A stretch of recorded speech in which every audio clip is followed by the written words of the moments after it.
Welcome to my channel Hansi's passions. ഇപ്പോൾ നമ്മുടെ കാലാവസ്ഥയൊക്കെ മാറി നല്ല കടുത്ത വേനലിലേക്ക് ആയിക്കൊണ്ടിരിക്കുകയാണ്. കാലാവസ്ഥാ മാറ്റം മൂലം ചൂടായാലും തണുപ്പായാലും നമ്മൾ നേരിടുന്ന പ്രധാന വെല്ലുവിളിയാണ് പകർച്ചപ്പനിയും അനുബന്ധ ബുദ്ധിമുട്ടുകളും.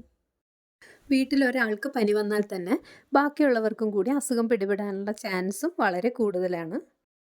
ഇത്തരം സന്ദർഭങ്ങളിൽ വളരെയധികം ഫലപ്രദമായ എന്നാൽ നമ്മുടെ അടുക്കളയിലും വീട്ടുമുറ്റത്തും നമ്മുടെ ചുറ്റുവട്ടത്തു നിന്നൊക്കെ കിട്ടുന്ന ചില ഇൻഗ്രീഡിയൻസ് വെച്ചുണ്ടാക്കുന്ന ഒരു കാവയുടെ റെസിപ്പിയാണ് ഇന്നത്തേത്.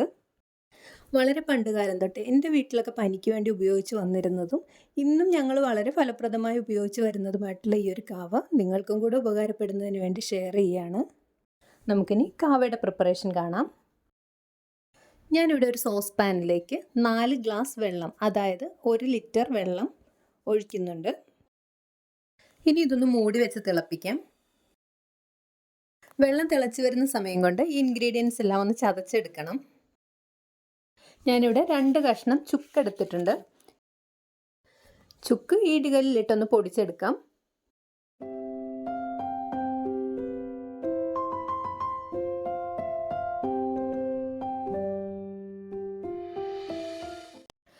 ഇപ്പോൾ ചുക്ക് പൊടിഞ്ഞ് വന്നിട്ടുണ്ട്. ഇനി ഇതൊരു പാത്രത്തിലേക്ക് മാറ്റാം. ഇല്ലെങ്കിൽ ബാക്കിയുള്ള ഇൻഗ്രീഡിയൻസിന് പൊടിച്ചെടുക്കാൻ ബുദ്ധിമുട്ടാവും. ഇനി വേണ്ടത് 1 ടീസ്പൂൺ കുരുമുളകാണ്. കുരുമുളകും കൂടെ ഇതിലേക്കിട്ടൊന്ന് പൊടിച്ചെടുക്കാം. ഇൻഗ്രീഡിയൻസ് എല്ലാം തന്നെ ഒന്ന് തരിതരിപ്പായിട്ട് പൊടിഞ്ഞു കിട്ടിയാൽ മതി, തീരെ പൊടിയാവേണ്ട കാര്യമില്ല. ഇനി 1 ഇഞ്ച് നീളത്തിലുള്ള 2 കഷ്ണം കറുവാപ്പട്ട എടുത്തിട്ടുണ്ട്. അതും കൂടി ഒന്ന് പൊടിച്ചെടുക്കാം.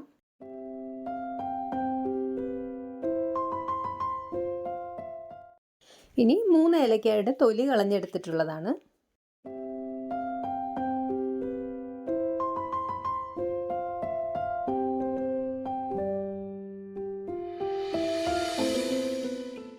ഇനി വേണ്ടത് 1 കഷ്ണം തക്കോലമാണ്.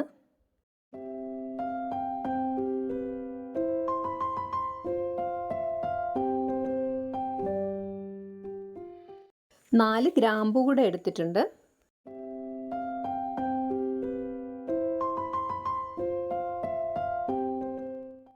അഞ്ചല്ലി ചുവന്നുള്ളി കൂടെ ചേർക്കാം.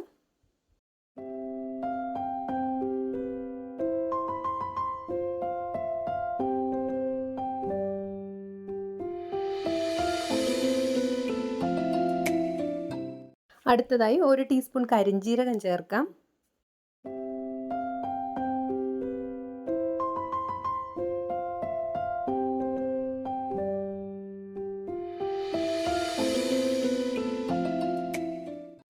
ഇപ്പോൾ ചേരുവകളെല്ലാം തരിതരിപ്പായിട്ട് പൊടിച്ചെടുത്തിട്ടുണ്ട്. ഇത് നേരത്തെ പൊടിച്ചു വെച്ചിട്ടുള്ള ചുക്കുപൊടിയോടൊപ്പം ചേർക്കാം. ഇനി ഇതൊന്ന് മാറ്റിവെച്ച ശേഷം ബാക്കിയുള്ള ചേരുവകൾ കൂടി ഒന്ന് റെഡിയാക്കി എടുക്കാം. ഇലവർഗ്ഗങ്ങളിൽ ആദ്യം വേണ്ടത് ഞെട്ടോട് കൂടിയ 5 പഴുത്ത മാവിലയാണ്. മാവിലയുടെ ഞെട്ടിനോട് ചേർന്ന ഭാഗം മാത്രം മതിയാവും. ഇതിൻ്റെ ഞെട്ടുഭാഗം ചെറുതായൊന്ന് ചതച്ചെടുക്കാം.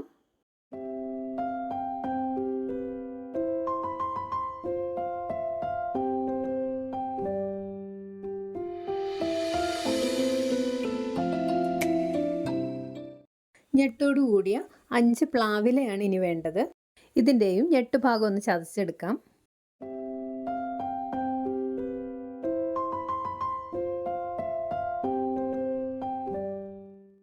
ഇനി വേണ്ടത് 1 പിടി പേരയിലയാണ്. പേരയുടെ തളിരില ഉൾപ്പെടെയുള്ള ഭാഗമാണ് എടുത്തിട്ടുള്ളത്. ഇതിൽ നിന്നും ഇലകളൊന്ന് സെപ്പറേറ്റ് ചെയ്തെടുക്കണം.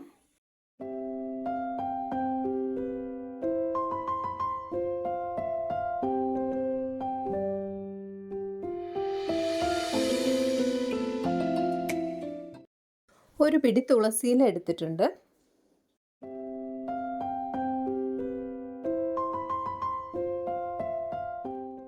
ഇനി വേണ്ടത് 1 പിടി പനിക്കൂർക്കയിലയാണ്.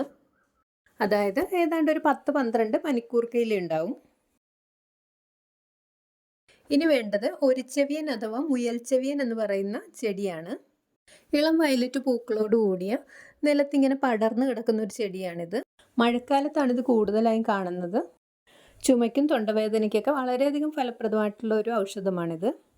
വേനൽക്കാലത്ത് ഇത് കിട്ടാൻ കുറച്ച് ബുദ്ധിമുട്ടായിരിക്കും. കിട്ടിയില്ലെങ്കിൽ പകരം നിങ്ങളുടെ അടുത്ത് ആടലോടകം ഉണ്ടെങ്കിൽ അത് ഉപയോഗിക്കാം. മുയൽച്ചെവിയൻ ചെടി മുഴുവനെ തന്നെയാണ് ഒരു പിടി ഞാൻ എടുത്തിട്ടുള്ളത്. ദാ ഇപ്പോൾ വെള്ളം നന്നായി തിളച്ച് വന്നിട്ടുണ്ട്. ഇതിലേക്ക് നേരത്തെ പൊടിച്ച് മാറ്റി വെച്ചിരിക്കുന്ന ഇൻഗ്രീഡിയൻസ് ചേർക്കാം. ഇനി ഇതിലേക്ക് നമ്മൾ തയ്യാറാക്കി വെച്ചിരിക്കുന്ന ഇലവർഗ്ഗങ്ങളും കൂടെ ചേർക്കാം.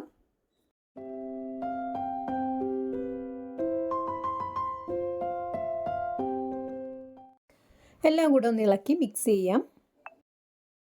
ഇനി ഇതിലേക്ക് ചേർക്കേണ്ടത് നമ്മൾ നേരത്തെ എടുത്തു വെച്ചിട്ടുള്ള 1/2 കപ്പ് കരിപ്പെട്ടിയാണ്. എല്ലാം കൂടെ ഒന്ന് മിക്സ് ചെയ്ത ശേഷം മൂടി വെച്ച് നന്നായി ഒന്ന് തിളപ്പിക്കണം.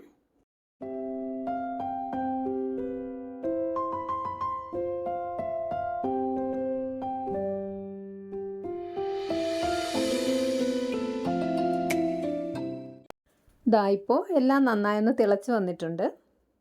ഇനി ഫ്ലെയിം സിമ്മിലാക്കിയ ശേഷം 5 മിനിറ്റ് മൂടി വെച്ച് തിളപ്പിക്കണം. ചേരുവകളിലെ സത്തെല്ലാം നന്നായി വെള്ളത്തിലേക്ക് ഇറങ്ങി വരുന്നതിന് വേണ്ടിയാണ് ഇങ്ങനെ ചെയ്യുന്നത്. 5 മിനിറ്റിന് ശേഷം ഫ്ലെയിം ഓഫ് ചെയ്തിട്ടുണ്ട്. നമുക്ക് കുടിക്കാൻ പറ്റുന്ന ചൂടിലേക്കൊന്ന് ആയി വരുന്നത് വരെ ഒരല്പസമയം ഒന്ന് മൂടി വയ്ക്കാം. ഇപ്പോൾ ചൂടൊക്കെ അല്പം ആറി വന്നിട്ടുണ്ട്. ഇനി ഇതൊരു പാത്രത്തിലേക്ക് അരിച്ചു മാറ്റാം. നല്ല ചൂടോടുകൂടി ദിവസം 5-6 തവണകളായിട്ട് 1/2 ഗ്ലാസ് വീതം ഉപയോഗിച്ചാൽ പനിക്കും അനുബന്ധ ബുദ്ധിമുട്ടുകൾക്കും നല്ല ആശ്വാസം കിട്ടും. പനിയും ബുദ്ധിമുട്ടുകളും ഒക്കെ 2 ദിവസത്തിൽ കൂടുതൽ നീണ്ടു നിൽക്കുന്നുണ്ടെങ്കിൽ തീർച്ചയായിട്ടും നമ്മളൊരു ഡോക്ടറുടെ അഡ്വൈസ് തേടേണ്ടതാണ്. ഇന്നത്തെ ഈ ഒരു വീഡിയോ നിങ്ങൾക്ക് എല്ലാവർക്കും ഉപകാരപ്രദമായെന്ന് കരുതുന്നു. വീഡിയോ നിങ്ങൾക്ക് ഉപകാരപ്രദമാണെന്ന് തോന്നുന്നുവെങ്കിൽ ലൈക്ക് ചെയ്യാനും കമൻറ്റ് ചെയ്യാനും മറ്റുള്ളവർക്കും കൂടി ഈ ഒരു അറിവ് ഷെയർ ചെയ്ത് കൊടുക്കാനും മറക്കരുത്. അതുപോലെ തന്നെ ചാനൽ ഇതുവരെ സബ്സ്ക്രൈബ് ചെയ്യാതെ കാണുന്നവരുണ്ടെങ്കിൽ ഒന്ന് സബ്സ്ക്രൈബ് ചെയ്ത് സപ്പോർട്ട് ചെയ്യുകയും ചെയ്യുക. ഉടൻ തന്നെ നല്ലൊരു വീഡിയോയുമായി വീണ്ടും കാണാം. താങ്ക്